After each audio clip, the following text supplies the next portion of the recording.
Assalamualaikum warahmatullahi wabarakatuh. Perkenalkan, nama saya Nia Kurniati dan berikut rekan-rekan saya. Saya Mailiza Anggraini. Saya Nurhaliza. Saya Mersiana. Dan saya Felisa Lahan. Topik yang akan dibahas adalah enzim.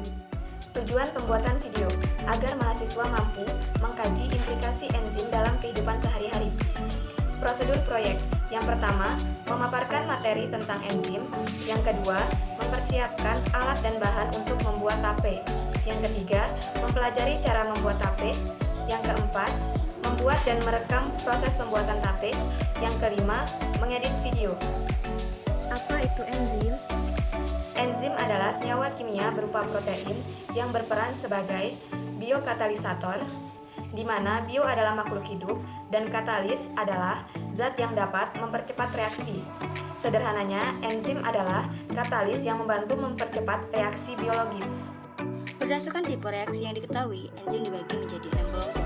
1. Oksidoreduktase, itu enzim oksidoreduktase merupakan enzim yang dapat mengkatalis reaksi oksidasi atau reduksi suatu bahan. Dalam golongan enzim ini terdapat dua macam enzim yang paling utama, yaitu oksidase dan dehidrogenase. 2. Transferase, yaitu enzim transferase adalah enzim yang ikut serta dalam reaksi pemindahan atau transfer suatu radikal atau gugus. 3.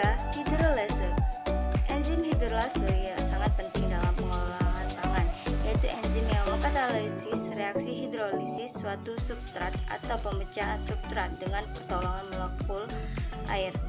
Contoh enzim ini yaitu amilase, importase, dan selulase. 4.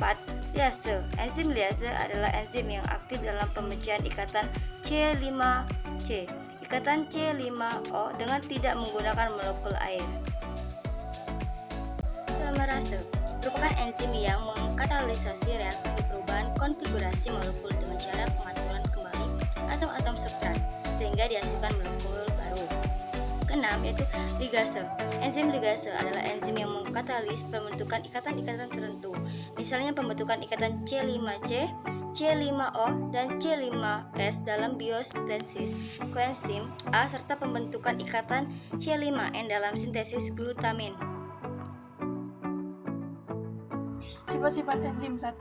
Enzim aktif dalam jumlah yang sangat sedikit. 2. Enzim tidak terpengaruh oleh reaksi yang dikatalisnya pada kondisi stabil. 3. Walaupun enzim mempercepat penyelesaian suatu reaksi, enzim tidak mempengaruhi kesetimbangan reaksi tersebut. 4. Kerja katalis enzim spesifik. 5. Enzim merupakan protein. 6. Enzim bekerja secara bolak-balik sehingga menyusun senyawa-senyawa menjadi senyawa Cara kerja enzim itu ada dua.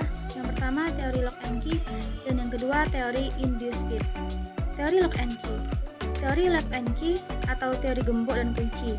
Suatu enzim hanya bekerja untuk satu jenis substrat saja yang akan berikatan pada sisi aktif. Enzim diibaratkan sebagai gembok dan substrat itu dianggap sebagai kunci. Yang kedua itu teori kecocokan induksi atau induced fit. Kofaktor atau aktivator enzim akan berikatan dengan sisi alostrik dengan cara mengubah bentuk sisi aktif enzim agar dapat mengikat substrat tertentu yang diubah menjadi produk dan lepas dari enzim.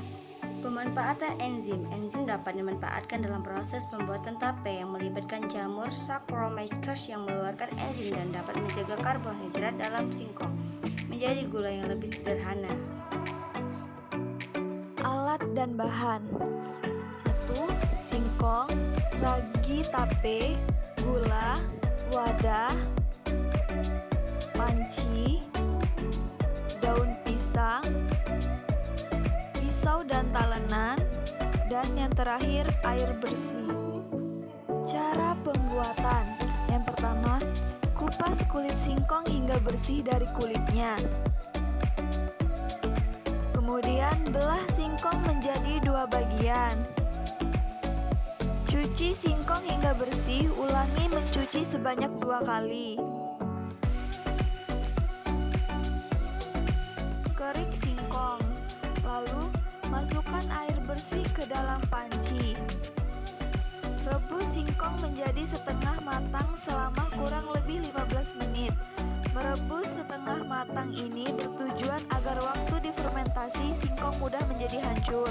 Setelah setengah matang, angkat singkong dan Haluskan, diamkan hingga sedikit dingin. Haluskan ragi tape hingga benar-benar halus. Taburkan ragi hingga merata di seluruh permukaan singkong. Tambahkan sedikit gula.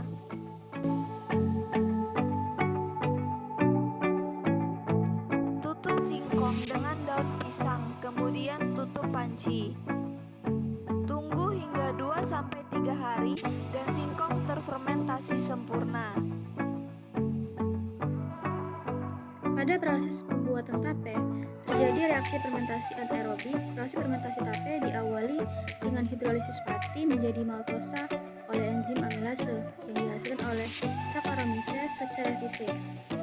Setelah menjadi maltosa, maka proses pencernaan substrat akan dilanjutkan oleh enzim maltase sehingga terbentuk glukosa yang menyebabkan rasa manis pada tape. Pada proses pembuatan tape perlu dilakukan perebusan oleh singkong untuk mematikan mikroba, patogen, dan mendapat tekstur lembek dari singkong tersebut.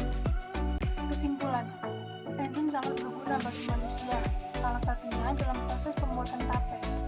Mikroorganisme yang terdapat di dalam ragi akan menghasilkan enzim yang kemudian akan memecah pati di dalam singkong menjadi gula yang lebih sederhana. Baiklah, itu tadi video dari kelompok kami. Semoga dapat bermanfaat. Saya ucapkan terima kasih. Wassalamualaikum warahmatullahi wabarakatuh.